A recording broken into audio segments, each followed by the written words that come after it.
চাঁপাইনবাবগঞ্জ সীমান্তের উত্তেজনা শেষ অবধি পৌঁছেছে গোলাগুলি পর্যন্ত।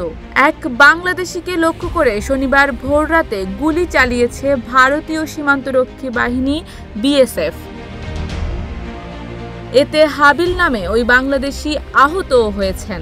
শিবগঞ্জ উপজেলার শাহবাজপুর ইউনিয়নের তেলকুপি নামপাড়া গ্রামের বেলালের ছেলে হাবিব। শনিবার বেলা 11টার দিকে বিষয়টি নিশ্চিত করেছেন শাহবাজপুর ইউনিয়নের 7 নং ওয়ার্ডের সদস্য মোহাম্মদ কাসেদ আলী। তিনি বলেন, এলাকাবাসীর কাছে জানতে পেরেছি শনিবার ভোররাতে আনুমানিক 4টার দিকে গমের ক্ষেতে পানি দিতে যান হাবিব। এ সময় তাকে লক্ষ্য করে বিএসএফ গুলি ছুড়লে সে আহত হন। তিনি আরো বলেন, হাবিল খুব ভালো ছেলে, তিনি কোনো প্রকার চোরাকারবারির সঙ্গে জড়িত নয়, এমনকি তার নামে কোনো মামলাও নেই। কেউ না বুঝলেও আমরা আপনার প্রয়োজন বুঝি, আর তাই তো অত্যাধুনিক ফিচার সম্বলিত বিভিন্ন সাইজ আর কালারের 250-টিরও বেশি ডিজাইন অপশন নিয়ে ওয়ালটন স্মার্ট ফ্রিজ বোঝে আপনার প্রয়োজন।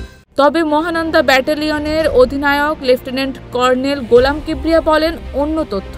তিনি বলেন, শনিবার ভোররাতে আনুমানিক 3:30টার দিকে 7 থেকে 8 জন চোরাকারবারি ভারতে প্রবেশ করার সময় বিএসএফ 2 থেকে 3 রাউন্ড গুলি ছোড়ে। কেউ আহত হয়েছে কিনা তা এখনো জানা যায়নি। এ ব্যাপারে বিস্তারিত পরে প্রেস ব্রিফিংয়ের মাধ্যমে জানানো হবে বলেও জানান তিনি।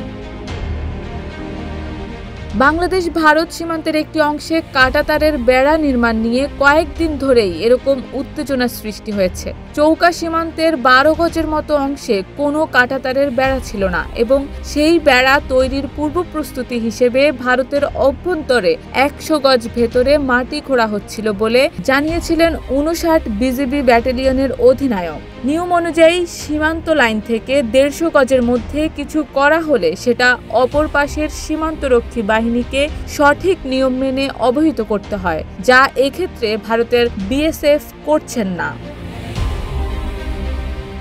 শারমিন নিশু, ঢাকা পোস্ট।